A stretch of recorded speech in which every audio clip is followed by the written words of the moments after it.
Welcome to the Global Filipino Magazine, where we feature inspiring stories of our expat kabayans here in the United Arab Emirates. This afternoon, we are with Miss Natassia Kim Beja, and she is the co-owner of Viajero Travel and Tourism. Hello, good afternoon, sir. Good Hi, afternoon. everyone. Yes, maraming salamat po sa pagpapaunlak. Thank you po. Yes. It's very respectful company, sir. Thank you so much for this opportunity. Of course, our pleasure as well. This afternoon, pag-usapan po natin yung journey ninyo dito sa UAE in general. Pero gano'n na po kayo katagal dito sa... I arrived here last October 8, 2015, I remember. 2015, opo. Yes. So almost 7 years na here in UAE. Other countries other than UAE? No po, dito lang sa UAE, sir. How was it so far? Since 2015, paano mo isa-summarize kumbaga? Nako sir, MMK yun. It was very rocky, lalo na pag first timer ka sa UAE. But the good thing, my family was here, my mom was here. So she was the one who was encouraging me how to live the life here in UAE. Kasi syempre malayo tayo sa family natin, friends. Correct. More likely the comfort zone away from home. So nung 2015, struggling days ko talaga yun in coping up on how to adjust dito sa UAE. Yes. You are now the co-owner of Yes, Viajero Travel and Tourism. Yes, Can you talk about that?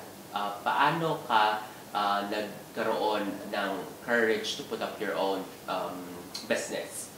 Actually, sir, Viajero Travel and Tourism is a company that was built by yung dalawang travel agents na nagdi-dream na gusto nilang magkaroon. But the thing that nag-hold back kami because of the situation that happened last year because of the pandemic. But, you know, in a case where everyone is happening yung time na yun, even yung mga millionaires or billionaires were also suffering. So, it was not an excuse for us to go forward. Yes. So, yung naisip po namin, let's see, pakiramdaman muna natin kung ano na bang situation ngayon, if it's stable na ba. And ngayon, syempre ngayon, we cannot guarantee yet, but the opportunity was there.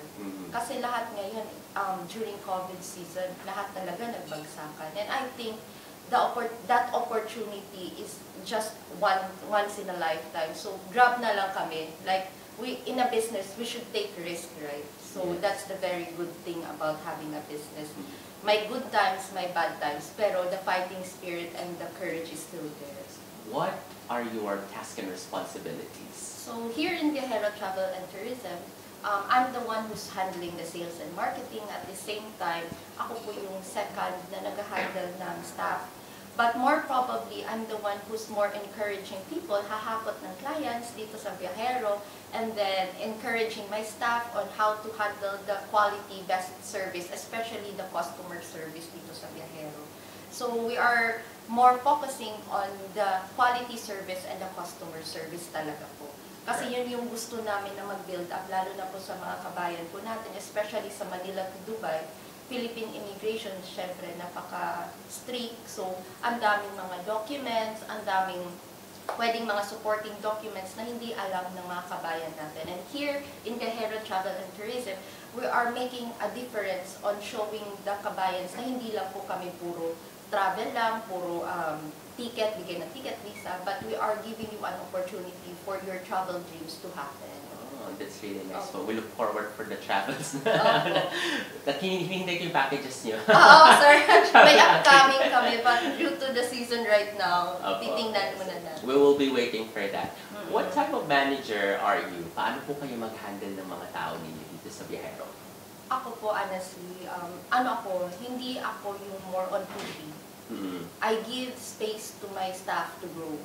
Because here, in our field, it's basically the personality that outshines your service.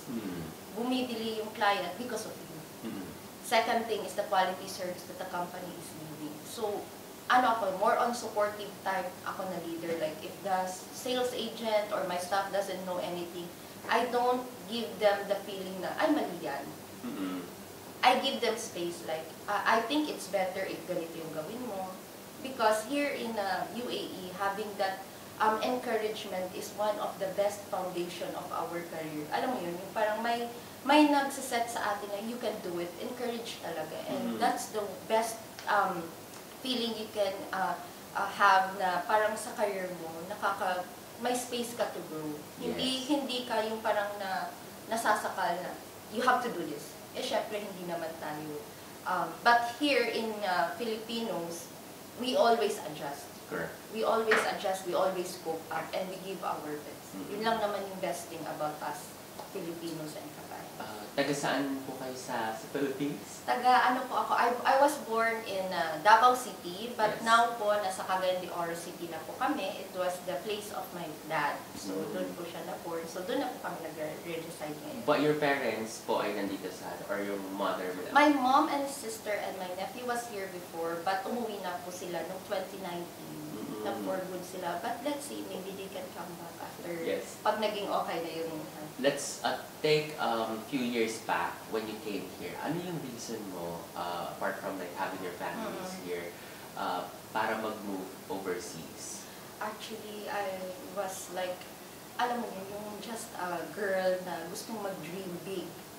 I want something out from my comfort zone. Kasi yun nga, nasa city ako where my dad and my families were there. So, lahat talaga ng mga support nandun. And I want something that I can do on my own. So yun, I told my mama, pwede ba ako pumunta dyan? And then my mom was very hesitant, like, bakit? Like, why? Pwede ka naman sa other countries. I said, I want to try. I want to build up a career there in UAE. Let's see kung kakayanin ko.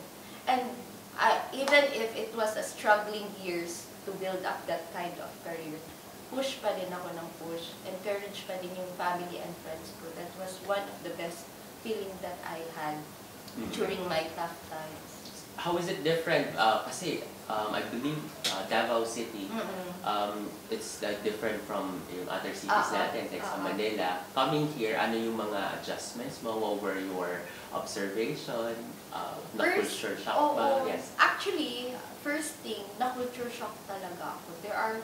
Kasi lahat pala, iba-iba yung ugali ng, syempre, every nationality. And I had one company that it was like, ako lang isang Pilipina. Ako lang din isang babae. So, that kind of experience really opened my vision na, ay, ganito pala yung dito sa abroad. Yes. You got to feel the intimacy, yung mali pala to, yung, ay mali yan, yung direct talaga sila nagsasabi. And sometimes I feel down, I'm feeling na mali pala, parang I'm not that good enough. Tapos, you question yourself. Yeah, I always question myself na, tama ba to?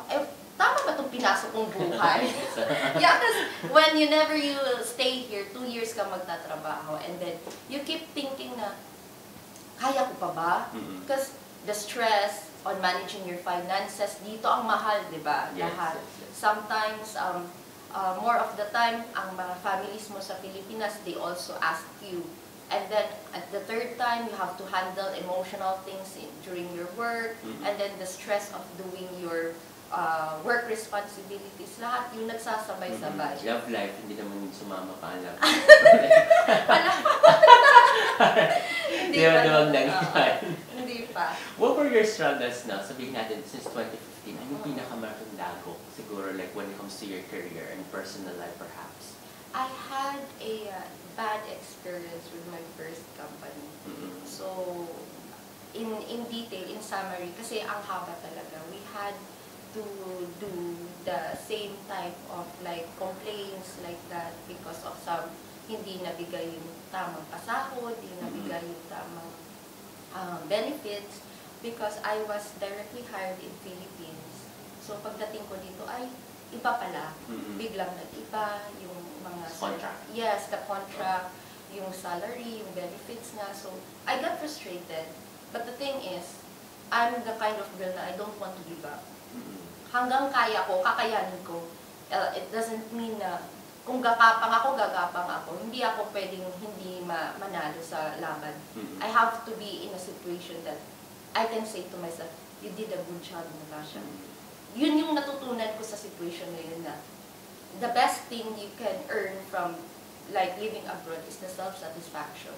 Yun talaga yung pinaka-unang gratefulness ko kay God is giving me the opportunity that I can love myself so much. Yun yung number one talaga natutunan ko. Correct. Yung sa mga struggles mo na experience na ganyan, the biggest lesson you said earlier was yung para sa sarili mo. Okay. What can you say para doon sa mga tao na like sa Filipinos dito sa Abu Dhabi or sa UAE in general na nakakaranas ngayon ng mga ganito struggles, especially sa kanilang mga companies? Yes. So, sa mga kabayans po natin dyan and fellow Filipinos, just don't give up. Number one, ang natutunan ko is sometimes I zone out myself and then kukuha ako ng ball pen at saka ng paper. I write down my goals and dreams. Tapos sasabihin ko, kailan ko kaya ito ma-achieve? Kailan ko kaya itong gustong gawin? I always build up that kind of encouragement to myself. Doon nakaka-help talaga malaking bagay ang support system outside, like family, friends, colleagues. But the first thing that can push you through is yourself. Yeah. So, ngayon, syempre, COVID times, we don't know where we are going to build up our career, up or down. But taking the risk is one of the biggest first step that you can make a change from yourself. Yes.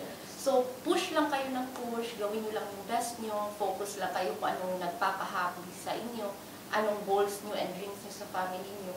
And I think all of us will be in a great position that, and pray lang talaga.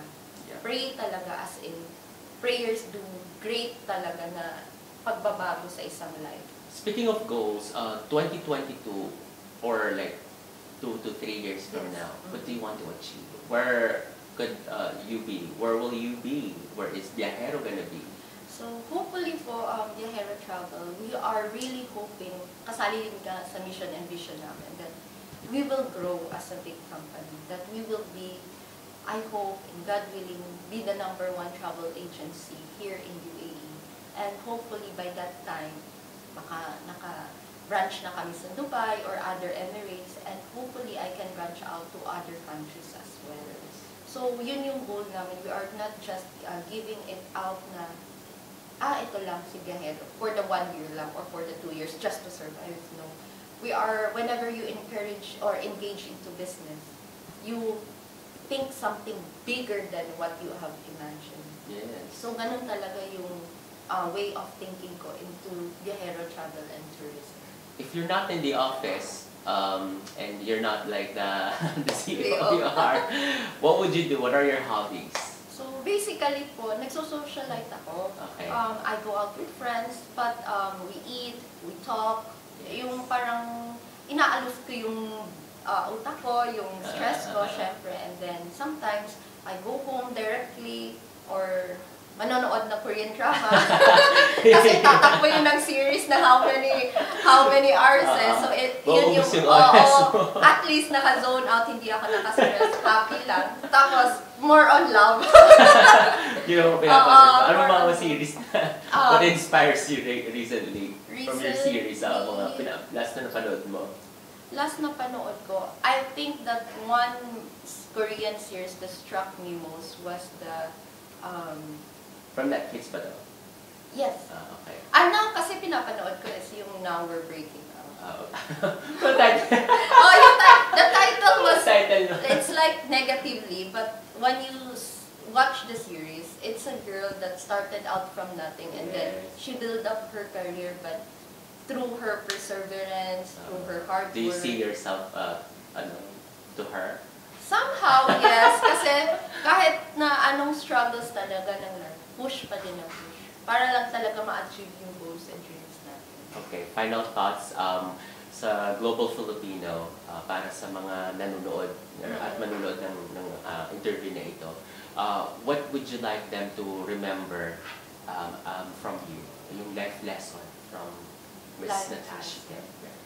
First lang, yun nga, yung paulit-ulit ko, because of these struggling times, push lang talaga. Be focused on your dreams, be focused on your family, your happiness at the same time. Don't give up. Have that courage to stand up. Kahit nadapa ka na, kahit nagkasugat-sugat ka na, tayo pa din. And I know as Filipinos, we have that kind of attitude, especially pag about na sa family natin. We do beyond ng mga imaginable things na kaya natin gawin. Just to have that, make it happen. Diba? Yes. Maraming salamat po. Thank you, sir. Thank you. Welcome to the Global Filipino Magazine, and it's the story of Miss Natassia Kim Beja. Thank you. Salamat po.